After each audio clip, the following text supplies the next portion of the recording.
तो hello student, तो ये है हमारा rule number 4 and rule number 5। तो नॉर्मली बच्चों को इसमें बहुत ज़्यादा कन्फ्यूजन रहती है, तो इसको हम एग्जांपल की मदद समझेंगे तो इतनी ज़्यादा कन्फ्यूजन नहीं होगी।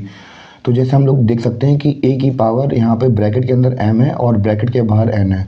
तो इसका नॉर्मली हम लोग इसको बेस को बाहर रख के और इन दोनों का आपस में मल्टीप्लाई करा देते हैं, पर इसमें ऐसा नहीं होता है। बच्चों को लगता है इसका मल्टीप्लाई किया जाता है, पर ऐसा नहीं होता है। इसको हम एग्जांपल की मदद से समझ सकते हैं। जैसे हम इसका बेस यहाँ पे 2 मान लेंगे और m की जगह पे हम लोग यहाँ पे कोई भी पावर मान सकते हैं। जैसे कि हम अगर चाहें तो यहाँ पे 2 मान ले रहा हूँ मैं यहाँ पे, तो और n की जगह पे 3 मान ले रहा हूँ। तो हम लोग देखेंगे कि यहाँ पे 3 इंटू 2, यहाँ पे 3 इंटू 2 6 हो जाएगा, इसकी पावर 6 हो जाएगी। और अगर हम लोग ये रूल नंबर 5 वाले केस में देखेंगे तो हम लोग देखेंगे कि यहाँ पे अगर हम बेस वही वैल्यू रखनी पड़ेगी, पर हमें यहाँ पे जैसे बेस की पावर हमने 2 रखी थी तो हम लोग यहाँ पे भी 2 रखेंगे, और m की जगह पे हमने 2 रखा तो हम लोग वहाँ पे भी 2 रखेंगे, और n की जगह पे हम लोग 3 रखेंगे। तो यहाँ पे ये 2 की पावर, इसकी जो बेस है बेस की पावर 2 है, बट पावर की पावर होती है 3 यहाँ पे। जैसे 2 का क्यूब होता है 8, तो हम लोग यहाँ पे 2 का पावर 8 लिख देंगे। तो हम लोग देख सकते हैं किस तरह से इन दोनों वैल्यूज़ में कितना बड़ा डिफरेंस हो गया। तो बच्चों को लगता है ये दोनों चीज़ें एक ही हैं, पर ऐसा नहीं होता है। सबसे ज़्यादा कन्फ्यूजन इंडिसेस में इसी वाले टॉपिक में और इसी वाले फॉर्मूले में होती है। तो आप लोग ये नोट करिए, बाकी मैं करा रहा हूँ भी।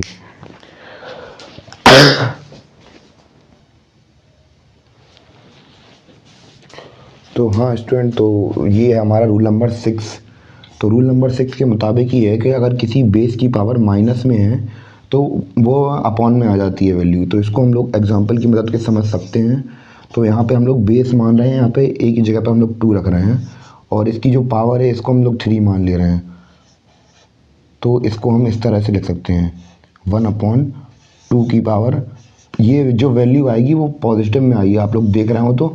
तो ये जब हम लोग इसको फ्रैक्शन में लिख देते हैं तो ये वैल्यू पॉजिटिव में आ जाती है, अगर इसकी पावर माइनस में हो तो इसको हम लोग ऐसे लिख सकते हैं। और रूल नंबर 7 ये है, इसको हम लोग एग्जांपल की मदद से समझ सकते हैं। जैसे अगर इन जो वैल्यू फ्रैक्शन में लिखी हुई है, जैसे यहाँ पे बेस क्या है a एंड b, इसकी पावर चढ़ी हुई है m, तो इसको ये जो पावर है ये पावर दोनों में डिस्ट्रीब्यूट हो जाएगी आपस में।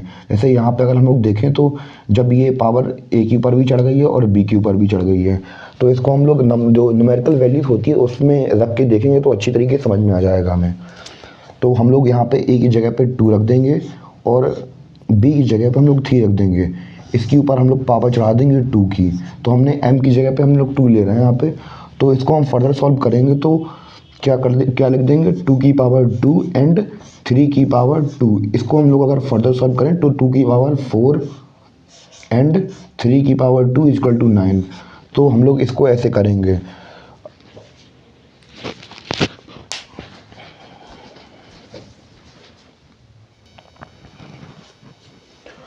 तो स्टूडेंट, तो ये हमारा रूल नंबर 8 है। तो इसमें हम लोग बेसिकली देख सकते हैं कि इसकी जो पावर है वो माइनस में है।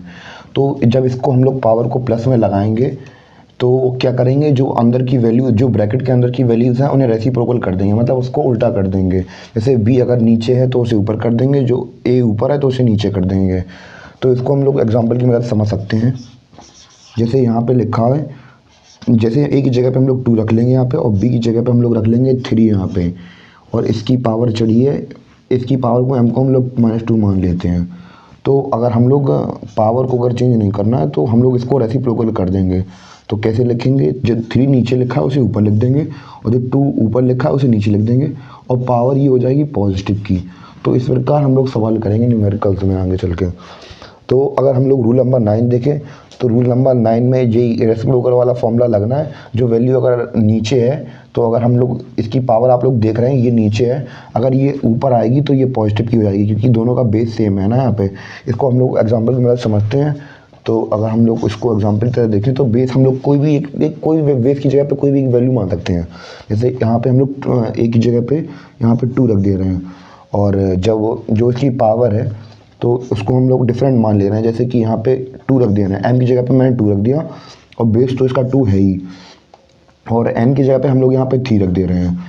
तो हम लोग इसको फर्दर ऐसे सॉल्व कर सकते हैं। जैसे बेस इसका सेम है तो बेस को तो हम 2 ही रखेंगे, पर यहाँ पे क्या 2 पहले से था यहाँ पे, और ये 3 माइनस बाद में आ गया। तो इसको हम लोग ऐसे सॉल्व करेंगे।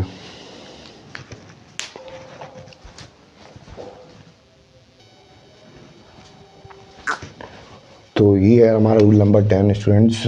तो इसमें हम लोग देख सकते हैं जो नीचे वाली वैल्यू है वो माइनस में है, जैसा कि हमने रूल नंबर 9 में देखा था कि वहाँ पे ये वैल्यू प्लस थी तो यहाँ पे आके वो माइनस हो रहा था।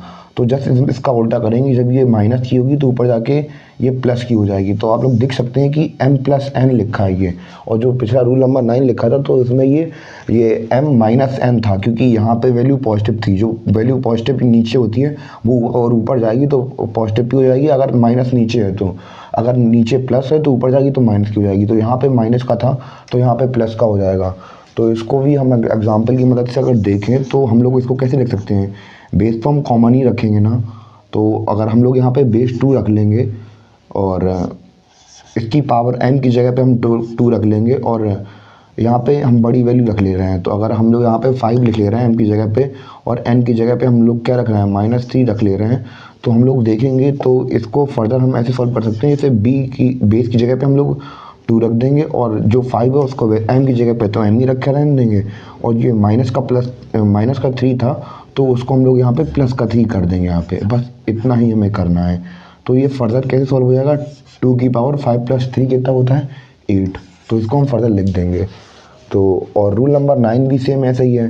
तो हम लोग देखते हैं कि जो ब्रैकेट के अगर अंदर हो तो बाहर जाके मल्टीप्लाई हो जाता है। कुछ नहीं किया है यहाँ पे, सिंपल यहाँ पे मैंने मल्टीप्लाई कर दिया है, m का मल्टीप्लाई 1 में कर दिया तो m/1 आ गया है। इसको भी हम अगर एग्जांपल की मदद से समझें तो इसमें कुछ खास है नहीं करने को।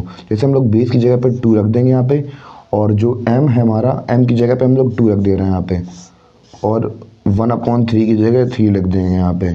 तो 2 का मल्टीप्लाई 1 में करेंगे तो 2 × 1, तो 2 की पावर 2/3 हो जाएगी।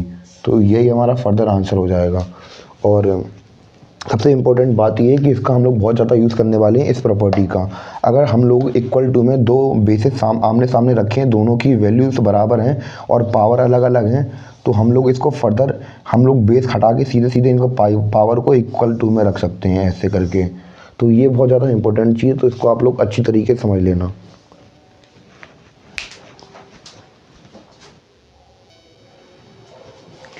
और अगर हम लोग रूल नंबर 30 को देखें तो रूल नंबर 30 में एक्चुअली कहा ये गया है, अगर इनकी जो पावर्स हैं, इंडेक्सेस बराबर हैं, तो हम लोग इन दोनों को इक्वल टू में रख सकते हैं। जो हमारे बेसिस थे इनको हम लोग बराबर रख सकते हैं, तो हम लोग उसमें लिखने की ज़रूरत नहीं है उसकी इंडेक्सेस। तो और रूल नंबर 40 ये है कि अगर किसी भी वैल्यू की पावर अगर 0 है तो उसको हम सीधे सीधे बिना कुछ सोचे समझे 1 लिख देंगे। यहाँ पे अगर 4 की पावर 0 थी तो हम इसको 1 लिख देंगे, या कुछ भी हो इसकी जगह पे अगर कोई भी वैल्यू लिखी हो उसकी पावर अगर 0 है तो उसको हम सीधे सीधे 1 लिख देंगे। जैसे अगर हम लोग यहाँ पे 5000 भी लिख दें, इसकी पावर 0 है तो इसको हम 1 लिख देंगे। तो सीधी सीधी बात ये है, और ये भी काफ़ी ज़रूरी रूल है क्योंकि ये काफ़ी जगह यूज़ होता है, तो इसको भी आप अपनी लोग नोट कर लेना।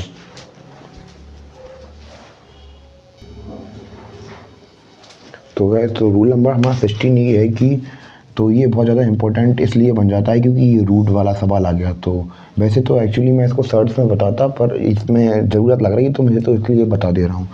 तो अगर कोई भी वैल्यू के ऊपर अगर अंडर रूट लगी है तो अंडर रूट के ऊपर जो वैल्यू चढ़ी है तो उसको हम 1 फ्रैक्शन में लिख सकते हैं।